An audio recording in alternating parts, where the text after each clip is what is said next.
बचपन का एक गाना याद आता है, एक चिड़िया अनेक चिड़िया।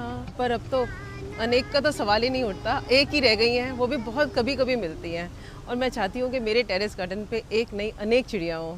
हाउस पैरो यानी घर में रहने वाली चिड़िया जो धीरे धीरे हमारे घरों से ही गायब हो गई। बहुत दुख की बात है कि जिस चिड़िया को हम लोग बचपन में छोटे बच्चे का सबसे पहले साबका जिससे पड़ता था, ये उठते ही उसको ये बताया जाता, देखो चिया बोल रही है, ये चिया का खाना है, ये तुम्हारा खाना है। याद करिए अपने गर्मियों की वो छुट्टियां जब आप छोटे हुआ करते थे और घर में बैठ के चिड़िया उड़ का खेल खेला करते थे। और वो चिड़िया देखते देखते खेल खेल में इतना खेला कि वो वाकई उड़ गई, अब वो मिलती ही नहीं। उसको वापस लाने के उपाय करने पड़ रहे हैं, जो शायद बहुत शर्मनाक है हम लोगों के लिए कि हमने प्रकृति की वो चीज़ को खोया जो बचपन में सबसे पहले बच्चे का जिससे वास्ता पड़ता था। मुझे लगता है हाउस पैरो एक ऐसी चिड़िया थी जो हमारे इन्वायरमेंट का सबसे बड़ा बैरोमीटर है, जो बताती है कि आपका इन्वायरमेंट कितना हेल्दी है। घर में उसके लिए पहले जो जल चढ़ाया जाता था सूर्य को, उसके अंदर चावल डाले जाते थे, वो उसको चुगती थी। घरों में गेहूँ सूखा करती थी या चावल सुखाया करते थे या बढ़िया बनाते थे घर के अंदर घरेलू, वो बनती थी। इन सारी चीज़ों का शायद चिड़िया के गायब होने से ये कारण है कि अब हर चीज़ पैकेट में आनी शुरू हो गई। हमने अपने घरों के दरवाजे बंद कर दिए, रोशनदान बंद हो गए, खिड़कियां बंद हो गई, मॉड्यूलर स्विच आ गए, मॉड्यूलर मीटर बॉक्स आ गए, जो उसके प्रिय स्थान थे बनाने के वो हमने सब खत्म कर डाले और इसीलिए वो चिड़िया हमसे रूठ गई। दिल्ली में आप कहते हैं कि स्पैरोज चली गई हैं, वो क्यों चली गई हैं? बिकॉज इसलिए नहीं कि उनको खाना नहीं मिलता है या पानी नहीं मिलता है, उनको उनका इन्वायरमेंट नहीं मिलता है। हम लोगों ने there is a notion that because of mobile towers they have left, but apart from that अगर आप देखेंगे तो बहुत सारी स्पीसीज दिल्ली में एक्स्ट्रा भी आ गई हैं, लाइक पिजन्स। और वो क्यों आई हैं? बिकॉज जगह जगह चौराहे पे हर जगह हम उनको दाना डाल देते हैं। That is good in some way, but इतना अच्छा भी नहीं है बिकॉज हम उनके नेचुरल हैबिट्स को किल कर रहे हैं। पिजन्स को आज से पहले आप 50 साल पहले देखिए, 100 साल पहले देखिए, जब लोग थे तो उन्होंने दाना डालना शुरू नहीं किया था। They were used to eat from fields, from other areas, उनको आदत है इस बात के खाने की। But now they are dependent on human feeding, उससे उनका पॉपुलेशन बहुत ज़्यादा बढ़ गया है।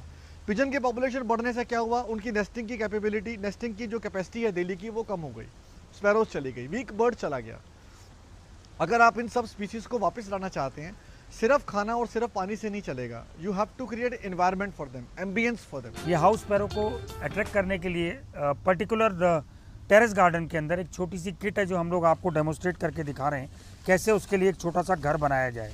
इसमें कुछ चीज़ें हैं, एक फेविकोल है, थोड़ा सा फेविकोल के अलावा ये बैम्बू स्टिक्स हैं छोटी छोटी जिनके रिंग बनाए हुए हैं। ये बेंत के चिक के रिंग काटे हुए हैं छोटे से। एक छोटा सा सुतली का लच्छा है, कुछ सफ़ेद धागे हैं और एक चूड़ी है छोटी सी और एक डंडी है।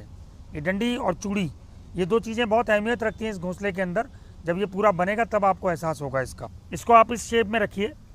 अब आपको एक ग्लोब बनाना है लकड़ी का, छोटा सा धागा लीजिए, धागे पे थोड़ा सा फेविकोल लगाइए और उस फेविकोल को लगाने के बाद उस धागे को ऐसे लपेट दीजिए, उसके ऊपर दोनों तरफ से बांध दीजिए, समानांतर बांधिएगा ताकि उसकी शेप के अंदर फ़र्क ना आए। फिर एक ये तीसरा सर्कल लीजिए, तीसरे सर्कल को अंदर से डालेगा उसके अंदर आपने, और फिर वही प्रोसेस है धागा बांधने का पूरा उसके ऊपर। ये एक ग्लोब की शेप में इस तरीके से आपका स्ट्रक्चर बन गया है, आधा स्ट्रक्चर। इसके बाद ये जो आखिरी रिंग है आपका, आपने ऊपर से उसको एक स्ट्रक्चर को स्ट्रेंथ देने के लिए लगाना है, जिससे ये ग्लोब की शेप में पूरा बन जाएगा अंदर। समझ में आ रहा है? अब आप चूड़ी लेंगे और आप उस चूड़ी को उसका दरवाज़ा बनाएंगे उसके घर में जाने का।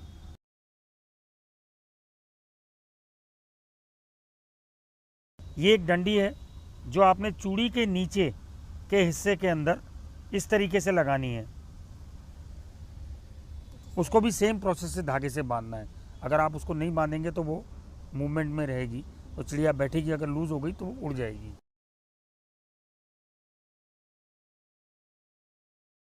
स्टिक की बड़ी अहमियत है, क्योंकि एक बार चिड़िया जब घोंसले के अंदर अंडे दे देती है तब तक वो अंदर रहती है जब तक बच्चे नहीं आ जाते। ये डंडी उसके उड़ के आके बैठने के बाद अंदर जाने का एक ज़रिया है। ये डंडी बाद में इतनी काम आती है कि जब उसके बच्चे निकल आते हैं, जब तक वो बहुत छोटे होते हैं तब तक वो अंदर जाके दाना खिलाती है। जैसे ही वो थोड़े बड़े हो जाते हैं वो इन पर बैठ के एक आवाज़ निकालती है, वो दोनों बच्चे या 3 बच्चे जितने भी होते हैं वो इस खिड़की के ऊपर आ जाते हैं, जहाँ से बैठ के वो उनको बड़े प्यार से दाना खिलाती है। ये एक बोरी हमारे पास जो थी, उस बोरी को हम लेंगे, उसके सेंटर पॉइंट के अंदर एक हमने होल करा है इसमें से इसको निकालेंगे, इसको नीचे रखेंगे, ऐसे पकड़ेंगे, ऐसे पकड़ेंगे, ऐसे ऐसे और ऐसे। ये क्या बन गया? पोटली। और एक रस्सी से इसको इस तरीके से बांध देंगे।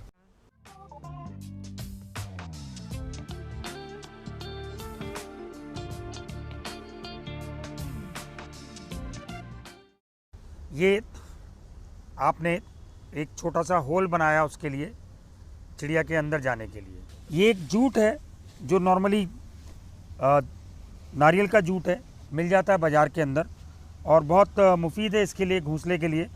बहुत एक नेचुरल लुक देता है उसको। और इसको नीचे रखेंगे इसके ऊपर पहनाने के लिए और पूरा जूट उसके ऊपर पेस्ट कर देंगे हम लोग हाथ से। पूरा घोंसला कवर हो जाना चाहिए।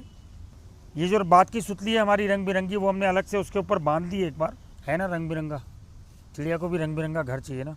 ये एक वुडन स्ट्रक्चर है जो वर्ल्ड ओवर हाउस पैरों के लिए बनाया जाता है और दूसरे छोटे बर्ड्स के लिए। इसमें 1.5 इंच का ये पूरा का पूरा एक छोटा सा होल है। वो इसलिए छोटा रखा जाता है कि हाउस पैरों और छोटे बर्ड उसमें चले जाएं, ताकि और जो क्रो है और दूसरे किस्म के पक्षी हैं वो उनके अंडे ना निकाल सकें। ये डंडी का सेम प्रोसेस है, वही इसके ऊपर बैठ के ही चिड़िया अंदर आती है। एक मार्च के अंदर तकरीबन जब ब्रीडिंग का सीज़न शुरू होता है इसको लगा दिया जाता है और ये सक्सेसफुल रेट इसकी करीबन 65 से 70% है, अगर लगाई जाए ऐसी जगह जहाँ स्पैरोज़ होती हैं। ये जो बर्ड हाउस वुडन वाला हम लोगों ने बनाया है, ये वुडन वाला बर्ड हाउस नॉर्मली 7 से 8 फीट की दूरी के ऊपर लगाया जाता है ज़मीन से, क्योंकि चिड़िया नॉर्मली कहा जाता है हाउस पैरो जो है वो 10 फुट तक की दूरी तक अपना घर बनाती है। तो ये उसके लिए बेस्ट जगह है, क्योंकि यहाँ पे उन्होंने दाना भी रखा हुआ है, पानी भी रखा हुआ है उसके। अगर ज़रा भी हिला तो चिड़िया कभी नहीं आएगी इसके अंदर। चिड़िया तरफ तभी आएगी जब वो स्ट्रेंथ के साथ ऐसे चिपका हुआ होगा। शुरू में एक आध दिन हेजिटेट फील करेगी, थोड़ा सा आएगी, देखेगी, अंदर घुसेगी, वापस आ जाएगी बाहर। फिर उसके बाद दोबारा 2-1 दिन के बाद जब उसको लगेगा कि हाँ ये सेफ़ है, तब इसके अंदर अपना घर बनाएगी। 2 जगह मैंने देखी जहाँ चिड़िया को लाने का सबसे अच्छा उपाय है, जैसे टेरेस गार्डन को आप ले सकते हैं। एक तो वहाँ बहुत प्रोटेक्टेड इन्वायरमेंट मिलता है उस चिड़िया को। शर्मीली चिड़िया होती है, थोड़ी सी ग्रुप में रहना चाहती है और एक फैमिली जो बनाती है शुरू से उसी फैमिली में रहती है। एक बार उसको घोंसला मिल जाए, उस घोंसले को वो दूसरी बार फिर यूज़ करती है। तो मुझे लगता है टेरेस गार्डन के ऊपर कुछ ऐसे प्लांट जैसे अनार हुआ या अमरूद हुआ छोटा, या बोगनविलिया की बेल्स अगर लगाई जाएँ, या आप उसकी जालियों को जो कवर करते हैं वहाँ अगर छोटे छोटे बर्ड हाउस घास के और लकड़ी के लगाए जाएँ, तो उस चिड़िया को हम काफ़ी अच्छे तरीके से वापस ला सकते हैं। ये उपाय हमने कई जगह करके देखा और बहुत सक्सेसफुल हुआ। छोटा सा एरिया में अगर आप गार्डन ही बना लेते हैं तो बटरफ्लाई, स्पैरोज ये सब आ सकती हैं। तो मैं सोचता हूँ कि दाना डालने से बेटर है हम उनका एनवायरनमेंट पे ध्यान दें। दाना वो खुद भी खा सकते हैं।